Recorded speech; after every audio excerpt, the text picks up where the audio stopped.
वाली कमाल की बात कहिए कि इस दुनिया में अगर आपके रिश्ता दुनिया ऊपर वाले से मजबूत है तो नीचे वाले कुछ नहीं बिगाड़ सकते।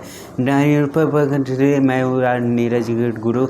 आज की कहानी आप ही में से कुछ ने भेजी है और इसका राइटर कौन है तो ये नहीं मालूम, लेकिन ये जो इस किसी ने लिखे हैं वो बहुत ही अच्छी कहानी है। तो एक शाम में फल खरीदने एक आदमी गए तो फल था, लेकिन वहाँ पे फल वाले नहीं था।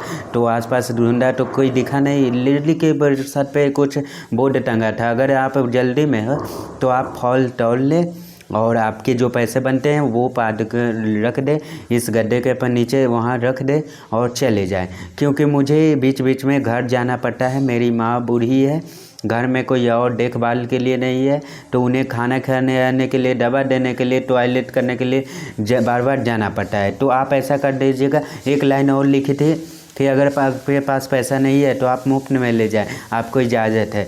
पढ़ने के बाद मुझे लगा कि ये कौन हो सकता है जिसने आज के ज़माने में इतना विश्वास लोगों पर कर लिए।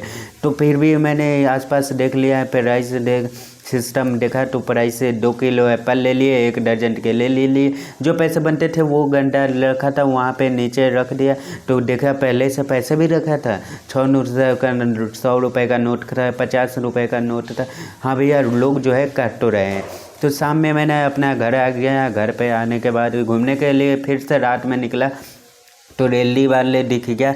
वो एक बार मुझे उसे ले जा रहा था। सो कमज़ोर से कहा, मैंने आवाज़ दी कि बाबू साहब फल लिए, आप कल आइए। तो फल तो ले लिए, पैसे भी ले लिए, आप मुझे आपसे कुछ बात करना चाहते। उनसे ढाबे पर लेकर गया, कोई खाना उना खाओगे तो खाना नहीं खाया, चाय पर चाय पिए तो चाय खाया। ये जो बोर्ड वाली कहानी है ये रेली छोड़ कर चले जाते हैं। ये आपको नहीं लगता है कि आपके फल वल चोरी हो जाएंगे, पैसे चोरी हो जाएंगे? तो वो व्यक्ति ने मुझे ऐसी कहानी सुनाई, वो ज़रा ध्यान से सुनिए। उसने कहा कि बाबू साहब है, मेरी माँ पिछले 2-3 साल से बहुत बीमार रहती है। मेरा कोई बेटा बेटी नहीं है, मेरी बीवी भी नहीं है, अब इस दुनिया में नहीं है। मैं इस दुनिया में मैं हूँ और मेरी माँ है। और मैंने एक दिन अपने माँ से कहा, मैं आप बड़ कहती है कि पैर के हाथ क्यों रख के चला जाता है, जीव घबराता है, लेकिन आप समझो कि मेरे पास पैसा नहीं है। अगर मैं घर रहूँगा तो पैसा कमाएगा कौन, आपकी देखभाल कैसे होगी? तो मेरी माँ ने ऊपर वाले पे बहुत यकीन रखती है। उसने ऊपर वाले को यकीन करके और बोला कि बेटा एक बात याद रख, वो वहाँ पे एक मंडी को रेडी में रख दो और देख तू शाम में रख के वापस आने के लिए जाएगा, 1 रुपया ऊपर नीचे नहीं होगा। मैंने अपने माँ को कहा कि क्या आइडिया दे रही हो, कि आप सोच भी रही हो आज की दुनिया में इतने चोर उचक्के हैं, ऐसा माहौल है, ऐसे में कौन मेरी बात पे यकीन करेगा? और जिस रेडी पर नहीं रहेगा वहाँ से फल कौन खरीदेगा? मेरी माँ ने कहा कि फालतू का भी बात नहीं कर, जितना बनता है वो अपने आप यहाँ पे किस्मत में आ जाएगा। उस दिन के बाद बाबू साहब 2.5-3 साल से रोज़ ये करता हूँ। सुबह जाता हूँ रेडी पर फल वल रख कर छोड़ जाता हूँ और शाम में जाता हूँ सीधा। लोगों को लगता है कि बीच बीच में आता होगा, लेकिन नहीं जाता नहीं। और आप यकीन नहीं करेंगे, मतलब लो जाना 1 रुपये ऊपर नीचे नहीं होता, लो ऊपर लो अच्छा और ज़्यादा मिलता है। कई बार माँ के नाम पर छोटे छोटे बच्चे माँ के लिए खाना पीना छोड़ जाते हैं। एक बार बच्चे पुलाव रख के चली गई, ये आपके मम्मी के लिए। एक बार एक डॉक्टर साहब रखे गए कि उस पर लिख गए कि आपके माँ अगर ज़्यादा बीमार हो तो आप मुझे इस नंबर पे कॉल कर दीजिए। तब से सब कुछ वैसा ही चल रहा है। मेरे किस्मत में जितना है माँ के आशीर्वाद से, ऊपर वाले के आशीर्वाद से सब कुछ मिल रही है। ये कुछ छोटी सी कहानी बहुत सारी कहानियाँ बताती हैं। सबसे बड़ी बात बताता है कि तो बड़ा कमज़ोर होता है, अगर दहलीज को छूटे ही मैं कुछ और होता। अपने यकीन पर यकीन रखिए, अपने ऊपर वाले पर यकीन रखिए। लाइफ में कोई चीज़ नहीं जो आपको नहीं मिलेंगे। वक्त लग सकता है लेकिन देर है अंधेर नहीं। मैं हूँ नीरज गुरु, जो आपको हर बार कहता है कि खाओ कुछ ऐसा है कि किसी ने बड़ी कमाल की बात कही है कि एक दिन बरसात गिरी और कान में एक किसी की भी गर्मी ज़्यादा नहीं रहती भले वो सूरज क्यों ना हो। माय फ्रेंड्स, मैं हूँ नीरज गुरु। एक गरीब परिवार का लड़का है, गांव से आ गया शहर में, सरकारी नौकरी की तैयारी कर रहा था। कुछ परीक्षाएं देख चुका था, कुछ परीक्षाएं बाकी थी। एक दिन खुशी की बात हुई, उसके पास में एक इंटरव्यू के लिए कॉल आया और अगली सुबह उसे जाना था, दूसरे सुबह में जाना था। लेकिन समस्या ये थी, इस लड़के के पास पैसे नहीं थे। इसने अपने घर में ढूंढे तो मुश्किल से 50 रुपये मिले। गरीब परिवार के खर्चा समझ, परिवार का खर्चा सुधार, फिर उन्हीं से भी और उधार ले लेते तो वो भी लौटाया नहीं उनसे। अगले बार हिम्मत करके एक बार चोरी करके कागजात लेकर के बस स्टैंड के ओर चल गया। सोचा कुछ ना कुछ तो ज़रूर कर लूँगा। ऊपर वालों को धन्यवाद दे रहा था, कर रहा था, पूछ भी रहा था कि कोई ना कोई जान पहचान का मिल जाएगा और दे कर के आ जाएगा। पहुंचा बस स्टैंड पर, उसे यहाँ पे कोई जान पहचान का नहीं दिखा। बस में चढ़ने के लिए तो किराया चाहिए। लड़का उदास, परेशान, निराश वापस बस स्टैंड से बाहर आया। वहाँ करके देखता है पास में बड़ा मंदिर था। वो सोचा कि उसमें मुझसे क्या चाहिए।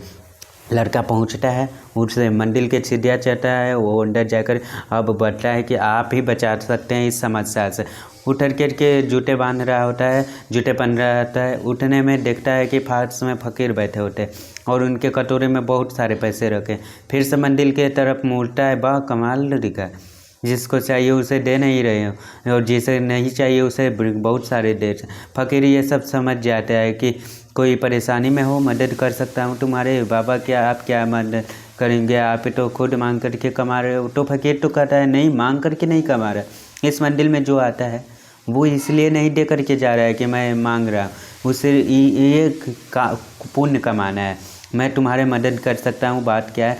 लड़का कहता है कि वह इंटरव्यू देने के लिए जा रहा हूँ, 500 रुपये कम से कम चाहिए। फ़कीर कहता है मुझसे पैसे ले जाओ, मुझे ज़्यादा ज़रूरत नहीं है, ना मोह है मुझे। मैं एक का टाइम का खाना खाता हूँ, बीमार हूँ तो कुछ दवाइयाँ चाहती है, बाकी पैसा कुछ खुद जाकर शाम में मंदिर के पेटी में जाकर डाल देता हूँ। फ़कीर को बात की और बाबा जब मेरे पास आ जाएंगे लौटाने के लिए ज़रूर आऊँगा। फ़कीर बोलता है कोई बात नहीं, यहीं पे तो कहीं और मेरा ठिकाना नहीं।